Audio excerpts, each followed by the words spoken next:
Dito sa Papa Dudut Stories, ikaw ay hindi nag-iisa.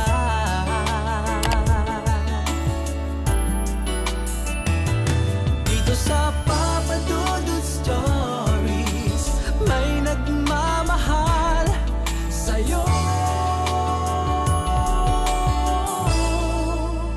Papa Dudut Stories.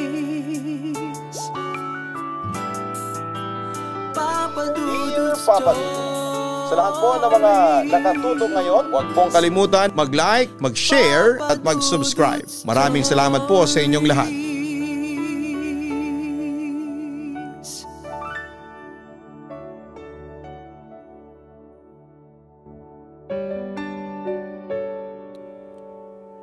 Love is sacrifice. Kapag mahal mo ang isang tao ay handa mong yakapin ang buong pagkatao niya.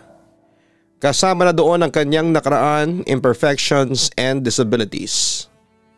Kahit mahirap at kung minsan ay mapanganib, handa mo pa rin siyang samahan at tulungan para lamang malampasan niya ang anumang pagsubok na dumating sa buhay niya.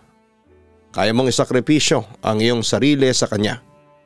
Dahil para sa iyo ay siya lamang ang iyong source ng kaligayahan. Papa Dudut, isa ako sa mga loyal listeners ninyo mula sa Pateros. Sumulat pala ako sa inyo para ibahagi ang aking kwento ng buhay sa piling ng isang lalaking malaki ang pinagdaraan ng pagsubok sa buhay. Papa Dudut, binahagi ko na itong storya ko sa mga kaibigan ko sa Facebook at heto, nagdesisyon na rin akong ibahagi ito sa mga nakakarami. Alam ko na kakaiba ang storya ko, pero umaasa pa rin po ako na mapipili po ninyong i-upload sa Papa Dudut YouTube channel. May sakit sa pag-iisip ang boyfriend ko na si Richard na kung tawagin ay bipolarism. Minsan ay mabait siya, minsan din ay bayolente. Pero dahil sa pagmamahal ko sa kanya ay natitiis ko pa rin na makisama sa kanya. Noong una ay nakakaya ko pa siyang i-handle pero dahil sa sobrang seloso niya ay madalas kaming mag-away na nauuwi na nga sa sakitan. Minsan pa nga ay pinagtangkaan pa niya ang aking buhay. Hanggang sa isang gabi, isang malagim na pangyayari ang naganap. Richard, bakit? Bakit ka dito? Kanina ka pa? Gulat na tanong ko sa kanya nang minsang umuwi ako ng late dahil birthday party noon ng kaibigan ko. Kaya laking gulat ko nang makita ko siyang nakatayo at nakasandal sa katabing puno ng bahay ko. 2:00 ng madaling araw yon. Oo, kanina pa kasi ako naghihintay sa iyo. Saan ka ba galing? Kumpronta sa akin ni Richard.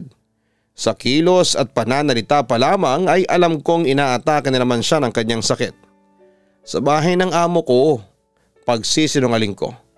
Kapag kasi umamin ako na galing ako sa isang birthday party ay siguradong susumpungin na naman yon ng matinding selos at pagkapraning. Tumawag ako sa amo mo. Maaga ka raw umalis. Ngayon sabihin mo sa akin, saan ka galing? Tila nanginginig na noon si Richard sa sobrang galit. Hindi naman ako nagpahalata pero unti-unti akong lumalayo na sa kanya dahil na rin sa sobrang kaba. Teka, bakit mo ba gustong malaman kung saan ako galing? Richard, oo, maaaring girlfriend mo ko. Pero hindi sa lahat ng oras aalamin mo kung ano ang ginagawa ko o saan ako pumupunta. Sagot ko sa kanya. Kunwari ay nagtapang-tapangan ako. Pero deep inside ay iniisip ko na kung paano ako tataka sakaling magwala na naman si Richard. Mabilis naman siyang nakalapit sa akin at madiin na hinawakan ng aking mga braso. Sa kanya ako niyugyog. Sagutin mo na lang ang tanong ko, saan ka galing? Galit na wika niya sa akin. Sinubukan ko namang pumalag at makawala sa kanyang pagkakahawak ngunit sadyang malakas ang lalaki. Ano ba Richard, nasasaktan ako? Sagutin mo ang tanong ko, giit niya sa akin. Sa puntong yon ay napilitan na akong umamin. Galing ako sa party ng kaibigan ko. Pagkatapos ng trabaho ko ay inaya nila ako mag-videoke dahil birthday ng tropa ko na si Jessica. Pag-amin ko naman sa kanya. Alam ko na. Kasama mo si Randolph, ano? Tama ba ako? Tanong pa niya sa akin na daig pa ang isang investigador. Ngunit agad ko siyang kinorektahan. Hindi ko kasama si Randolph. Talaga sa palagay mo ay maniniwala ako sa iyo? Nagdududang wika pa ni Richard. Nagsasabi ako ng totoo. Ininsist ko talaga sa kanya. Sinabi ko pa nga sa kanya na kahit tanungin pa niya ang buong tropa, hindi ko kasama si Randolph kasi hindi naman siya kasama sa tropa. Pinagseselosan lang ni Richard si Randolph kasi ex-boyfriend ko yon. Sinungaling ka? Naibulalas ng boyfriend ko dahil sa galit. Pagkatapos noon ay binigyan pa niya ako ng malakas na sampal. Sa puntong yon ay naubos na ang aking pasensya, kaya isang desisyon na ang aking ginawa. Ayoko na ng ganito. Sawa na ako, break na tayo. Yun ang sabi ko sa kanya na lalong nagpagalit pa kay Richard. Anong sabi mo? Ulitin mo nga. Sabi ko, break na tayo. Pinagdiinan ko pa yon sa kanya. Ngunit pinagsasampa lamang ako ng boyfriend ko na halos ikahilo ko. Hindi ka makikipaghiwalay sa akin. Magkakamatayan tayo kapag ginawa mo yan sa akin. Papatayin kita, Zoe. Bantana ni Richard sa akin. Pero sinubukan kong tumakas. Nakahanap naman ako ng tiyempo kaya dali-dali akong tumakbo pero hinabol ako ni Richard. At sa pagkakataong yon ay binunot na niya ang isang Swiss knife sa kanyang bulsa. Lalo akong nataranta.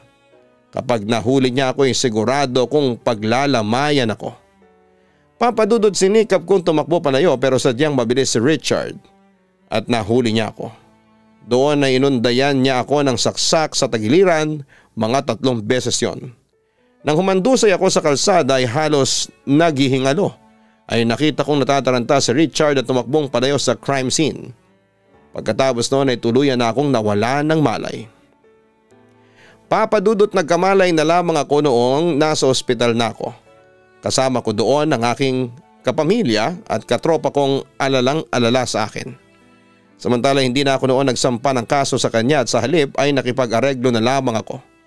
Pero nakipaghiwalay na ako noon kay Richard dahil ayaw ko nang maulit pa yon. Sa kabilang banda ay hindi yon matanggap ni Richard at pilit pa rin siyang nakikipagbalikan sa akin. Papadudot nagpakalayo-layo muna ako sa tulong ni Randolph na nooy gustong makipagbalikan sa akin. 2 taong naging tahimik ang buhay ko kasabay ng muli kong pagtanggap sa pag-ibig ni Randolph sa akin.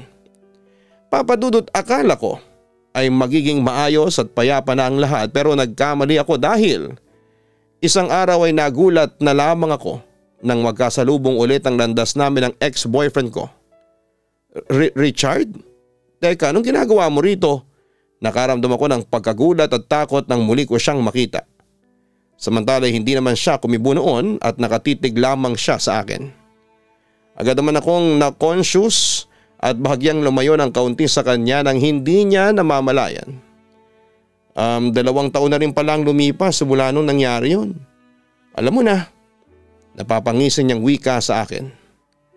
Namimiss na kasi kita, Zoe. At saka gusto ko sana makipagbalikan sa iyo. Sabi pa niya sa akin na siyang nagpataas ng aking balahibo sa buong katawan. Nahihibang ka na ba? Pagkatapos ng lahat ng ginawa mo sa akin, sa palagay mo ay babalik pa ako sa iyo? Hindi ko mapigilan noon ang daloy ng aking emosyon ng mga sandaling yon. Bakit hindi? Aniya, bagamat malungkot ang kanyang pagkakasabi. Richard, muntik na akong mamatay sa ginawa mo. Dahil sa iyo kaya ako nag-aagaw buhay noon. Paalala ko noon sa kanya. Hindi ko naman sinasadya na saksakin ka. Nabigla lang ako noon. Sa puntong iyon ay nagbago na agad ang kanyang mood. Mula sa pangingisi ay tila nagmamakaawa na siya ngayon. Hindi, intensyon mo talaga akong patayin. Diin ko sa kanya. Nagsiselos kasi ako kay Randolph, kaya ako nagawa yun. Nagsisisi na ako doon, maniwala ka sa akin. Katwiran pa niya sa akin. Alam mo Richard, pasalamat ka at hindi kita pinakulong sa ginawa mo. Pasalamat ka at nakipag-areglo ako kasi kung hindi, nasa bilangguan ka ngayon. Pero Richard, sinasabi ko sa iyo hindi na ako magdadalawang isip pa na ipakulong kita kapag ginulo mo pa ulit ako. Pagbabanta ko na sa kanya. Mahal pa rin kita Zoe, pagtatapat ni Richard sa akin. Bumalik ka na sa akin babe. Wika pa niya. Agad naman akong pumalag sa kanyang sinabi, Papa Dudut. Wag mo na ako matatawag na babe ha. Kasi kahit na anong gawin mo hindi na ako babalik pa sa'yo. And for your information Richard, meron na akong boyfriend. Wika ko pa sa kanya. Sinong boyfriend mo? Si Randolph? Seryosong tanong niya sa akin. Oo, nagkabalikan kami ni Randolph. Hindi ako nagsisinungaling. Ngayon kung ayaw mong maniwala it's up to you. Pagkatapos kong sabihin niyo ay akmang tatalikuran ko na siya pero hinawakan niya ang braso ko ng mahigpit. Hiwalayan mo na si Randolph. Hindi ka pwedeng magka-boyfriend. Sabi pa ni Richard sa akin. Samantala'y pumalag naman ako para makawala na sa kanyang pagkakahawak. At bakit di naman pwede? Tanong ko pa sa kanya. Kasi akin ka lang Zoe. Akin ka lang. Pagdidiin niya. Sa akin ka magiging maligaya Zoe. Ako lang ang makapagbibigay sa iyo ng kaligayahang hinahanap mo. Samantala nang makawala ako sa pagkakahawak niya sa braso ko, ay isang malakas na sampalang ibinigay ko sa kanya. Pero hindi nagpatinag si Richard at sa halip ay nagbanta pa ito sa akin. Makipagbalikan ka sa akin Zoe or else guguluhin ko kayo ng boyfriend mo. Hindi naman ako nagpasindak sa kanya. Sige gawin mo. Guluhin mo ako. Hindi ako natatakot sa iyo. Hamon ko pa sa kanya. Hetong tatandaan mo. Uulitin ko yung ginawa ko sa iyo kapag hindi ka pa bumalik sa akin. Sa puntong iyon ay nakipagsabayan na rin ako sa kanya. At hindi naman ako magdadalawang isip na ipakulong ka na Richard. Hindi na ako natatakot sa iyo. Handa kitang labanan sa kahit na anong paraan.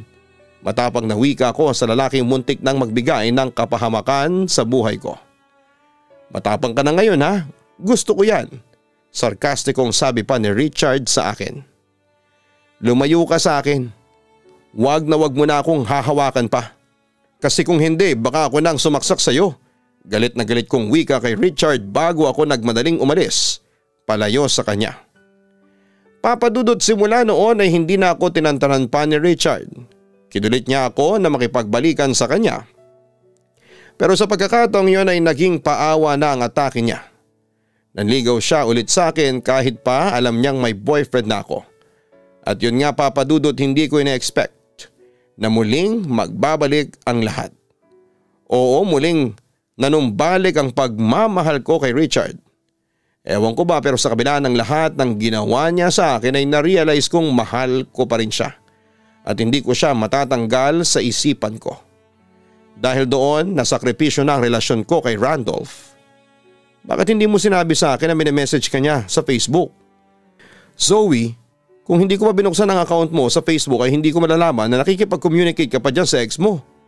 Sa totoo lang ayaw kong buksan ang Facebook account mo kasi ginagalang ko ang privacy mo. Kaso kahapon, hindi talaga ako mapakali. Para bang may nagbubulong sa akin na meron kang kailangang sabihin sa akin. Yung pala meron akong madidiscovereng sikreto mo. At heto nga, tama pala ang kutob ko. Galit na paglalahad ni Randolph nang natuklasan niya sa amin ni Richard. Ilang beses ko nang sinabihan si Richard na huwag na niya akong guluhin. Na may boyfriend na ako. Kaso makulit ang lalaking yun. Ilang beses ko na siyang blinak sa Facebook pero gawa siya ng bagong accounts niya. At yun ang ginagamit niya sa pangungulit sa akin. Katwiran ko sa kanya. But deep inside ay alam kong malaki ang aking kasalanan dahil lapit din ako ng lapit kay Richard. Kung talagang ayaw mo makipag-communicate kay Richard sana disable mo na lamang yung account mo. Sagot niya sa akin. Ngunit agad naman akong tumutol sa gusto niya. Hindi pwede Randolph. Hindi ko pwedeng burahin ang account na yon kasi naroroon yung mga mahalagang contacts ko. Madaling i-re-add yung mga nasa friend list mo. Alam mo kung gusto mo talagang iwasan na si Richard i-delete mo na yung Facebook account mo nang walang kabog-abog. Kaso hindi Ang sabihin mo, gusto mo pa rin may contact sa iyo ang baliw na yon. Pagbubuking sa akin ng boyfriend ko. Alam ko Zoe, gusto mong makipagbalikan kay Richard. Natigilan ako noon Papa Dudut. Hindi ako nakakibo kasi totoo naman ang sinabi niya. Ngunit sinubukan ko pa rin i-deny sa kanya ang lahat. Dahil ng time na yon ay hindi pa ako handang ipagtapat sa kanya ang totoo. Randolph, ano ba? Hindi na ako makikipagbalikan pa kay Richard. Kasi alam mo naman ang ginawa niya sa akin dati, hindi ba? Muntik na akong mamatay ng dahil sa kanya. Ngunit agad yung kinontra ni Randolph. Pero iba kasi ang nararamdaman ko, Zoe. Nararamdaman kong meron ka pang pagtingin dyan sa ex mo na muntik nang makapatay sa'yo. Hindi ako tanga, Randolph, para balikan ko ang isang tulad ni Richard. Kunwari ay sabi ko. Pero alam niyo naman ang tamang sagot. Samantala ay nakatingin lamang sa akin si Randolph ng ilang minuto at agad kong napansin na unti-unting tumulo ang luha sa kanyang mga mata na para bang may iniindang kirot sa loob. Alam mo ba? Sobra ako nasasaktan sa ginawa mo sa akin. I'm sorry, maya-maya ay sabi ko sa kanya. Dahil nung sandaling yun ay halos hindi nakayanin ang konsensya ko ang nakikita ko kay Randolph. Gusto mo na bang makipaghiwalay sa akin? Sige, sabihin mo lang. Palalayain kita. Maluwag ko yung tatanggapin. Umiiyak na wika ni Randolph. Alam ko naman na gusto mo pa talaga makipaghiwalay sa akin para malaya ka nang makipagharutan yan sa ex mo, kuno. Hirit pa niya. Sa kabilang banda ay nanatili lamang akong walang imik. Hindi ko magawang aminin sa kanya na in love pa rin ako sa taong muntik nang pumatay sa akin. Ewan ko ba, Papa Dudut, pero maski ako ay hindi ko rin talaga akalain na mangyayari yon. Sige, maghiwalay na tayo. Madali akong kausap, Zoe. Pagpapatuloy pa ni Randolph. Hindi ba't yan ang gusto mo? Hiwalay na tayo? Malaya ka na. Pareho na ulit tayong single ngayon, sabi pa niya sa akin. Pagkatapos noon ay nagpasya na si Randolph na iwanan ako. Habang ako ay nanatiling umiiyak habang pinagmamasdan ko siyang maglaho sa aking paningin. Papadudot, marami ang nagsasabi sa akin na isa raw akong malaking tanga dahil nakipagbalikan ako kay Richard pagkatapos ng hiwalayan namin ni Randolph. Maski ako ay hindi ko rin maintindihan ang aking sarili. At kahit na madalas niya akong saktan physically ay okay lang sa akin. Siguro dahil na rin sa pagmamahal at matinding awa kay Richard, kaya natitiis ko ang lahat ng yon. Papadudot, I admit na ang pagmamahal kong ito ay unti-unting pumapatay sa akin.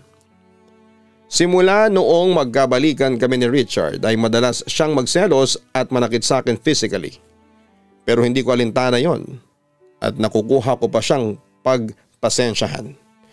Tawagin niyo na akong masokista pero ganon talaga ang ginawa ko alang-alang sa pagmamahal ko sa kanya. Umabot na nga kami sa puntong nagplano na kaming magpakasal. Oo, kahit na bipolar siya ay siya pa rin ang gusto kong mapangasawa. Pero noong lumuwas siya papunta ng Cebu para magtrabaho ay unti-unti nagbago sa akin si Richard. Nawala na siya ng oras sa akin. Hanggang isang araw ay isang katotohanan tungkol sa katapatan ni Richard nang lumapit sa akin. Nakatanggap ako ng tawag mula sa isang babaeng nagngangalang Ella. At nagpakilala siya bilang girlfriend ng nobyo ko. Kaya ako tumawag sa iyo para sabihin sa iyo na tigilan mo na si Richard. Tila demand sa akin ang babaeng yon. Nagsasama na kami ngayon ni Richard dito sa Cebu. Dagdag pa niya. Agad-agad ay nakaramdam ako ng labis na selos. Nag-init talaga ang ulo ko at kung pwede lang lumipad ako ng ala Wonder Woman ay gagawin ko, makarating lamang ako sa Cebu para masampal ang babaeng yon.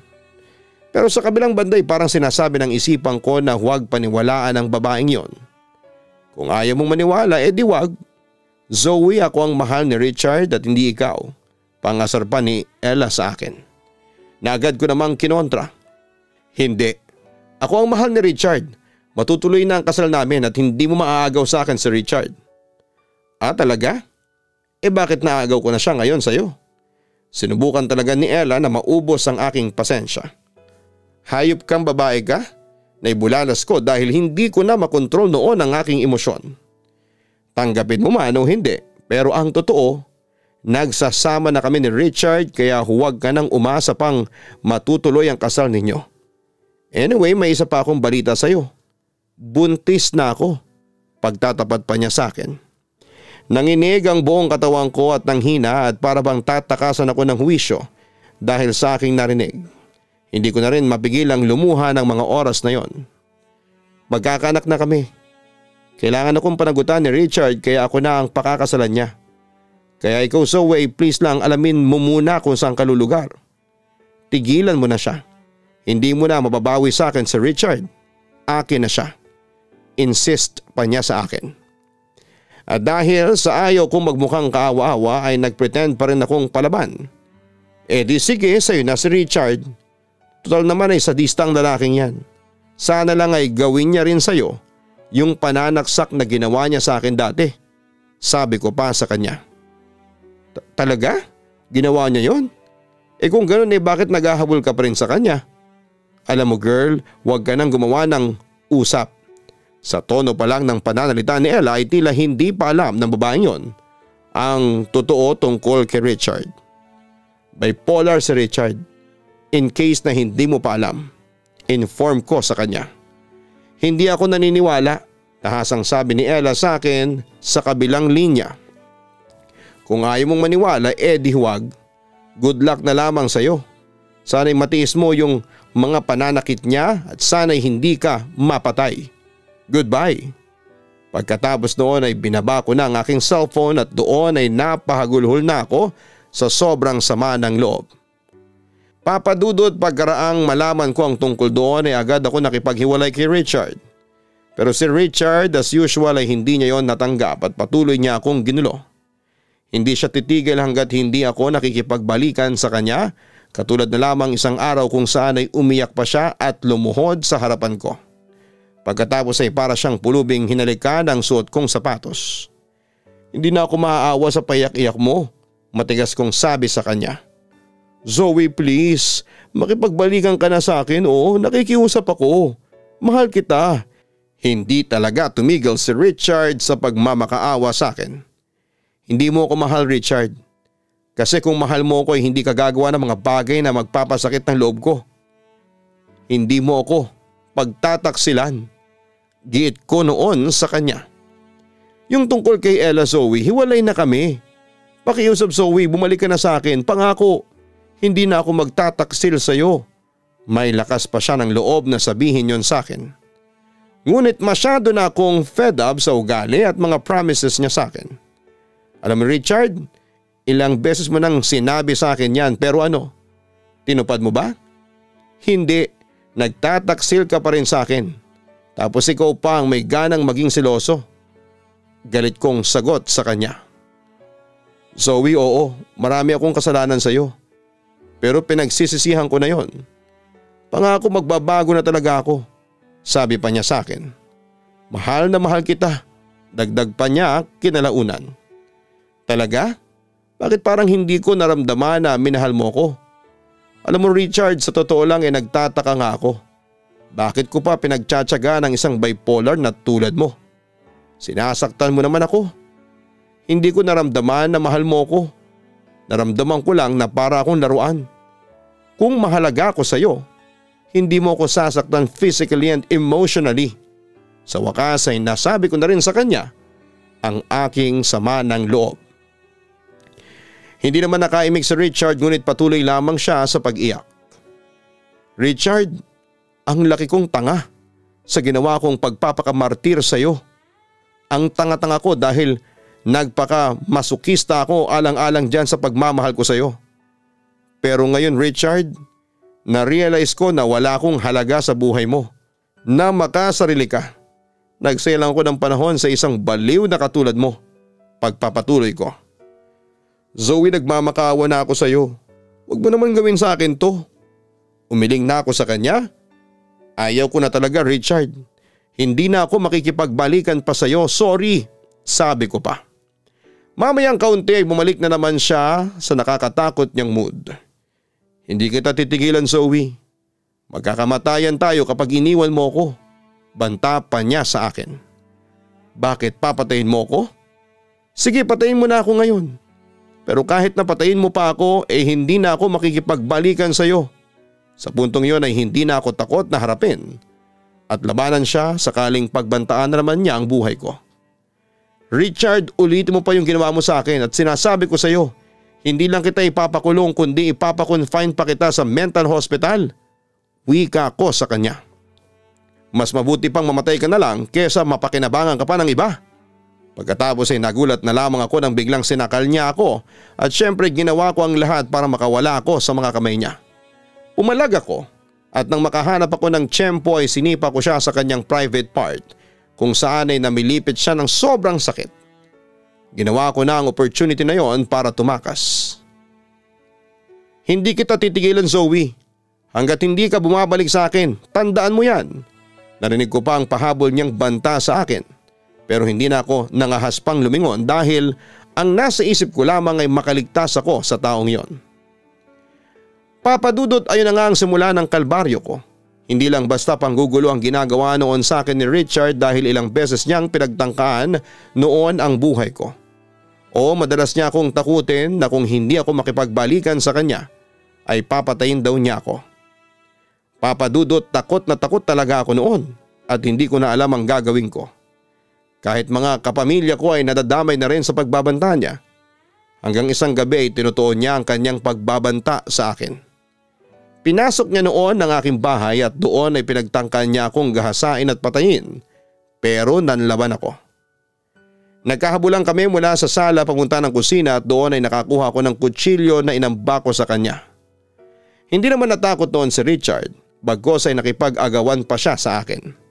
Hanggang sa aksidenteng masaksak ko siya noon sa bandang tiyan. Papa Dudut, nasaksak ko si Richard pero nakaligtas siya sa ginawa ko. Sumuko ako noon sa mga pulis pero hindi ako nakulong dahil self-defense ang nangyari. Samantala ay napatunayang baliw si Richard kaya dinala siya sa mental hospital. Habang ako naman ay nagpakalayo-layo. At eto nga, dito ako naninirahan sa Taguig. Kasalukuyan ako nagtatrabaho bilang lady guard. Sa ngayon din ay masaya na ako dahil may asawa at isang anak na ako. At alam mo kung sino ang napangasawa ko? Si Randolph. Oo, nakipagbalikan si Randolph sa akin. For the third time. At sa putong yon ay sinabi ko na sa sarili ko na siya lamang ang mamahalin ko at wala nang iba pa. Pero Papa Dudut, hindi ko makakalimutan ang karanasan ko sa ex-boyfriend kong si Richard na isang psychopath. Aaminin ko na hanggang ngayon ay siya pa rin ang laman ng mga bangungot ko. At kahit na nasa mental institution na siya ngayon ay naroon pa rin sa akin ang trauma na baka isang araw ay makatakas si Richard at makahanap siya ng pagkakataon para balikan ako at ang pamilya ko.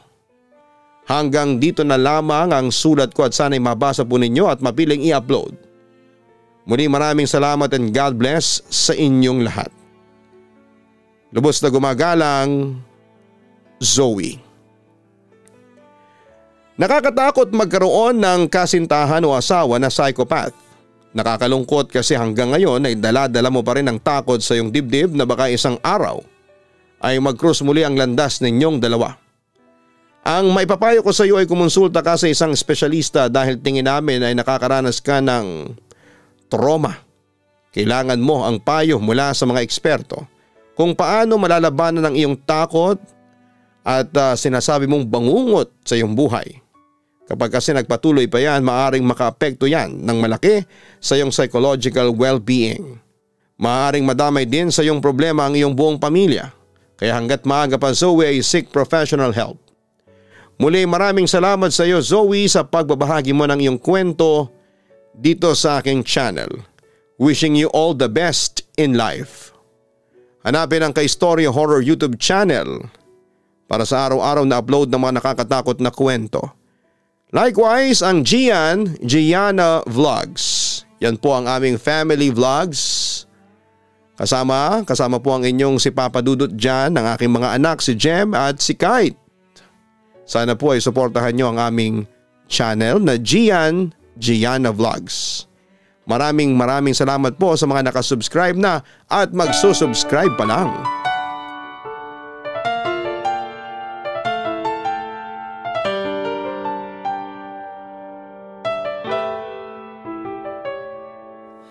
Ang buhay ay mahiwaga, laging may lungkot at saya. Sa Papa Dudut Stories, laging may karamay ka.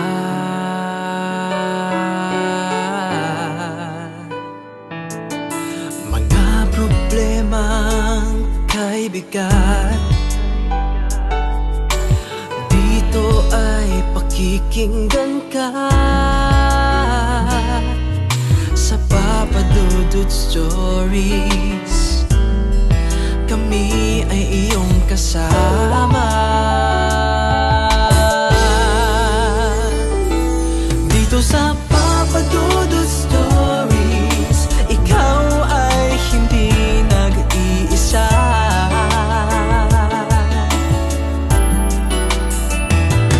Dito sa Papa Dudut Stories, may nagmamahal sa'yo. Papa Dudut Stories, Papa Dudut Stories,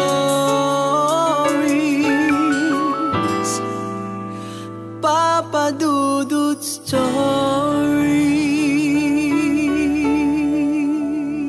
Hello mga ka-online, ako po ang inyong si Papa Dudut. Huwag kalimutan na mag-like, mag-share at mag-subscribe. Pindutin ang notification bell para mas maraming video ang mapanood ninyo. Maraming salamat po sa inyong walang sawang pagtitiwala.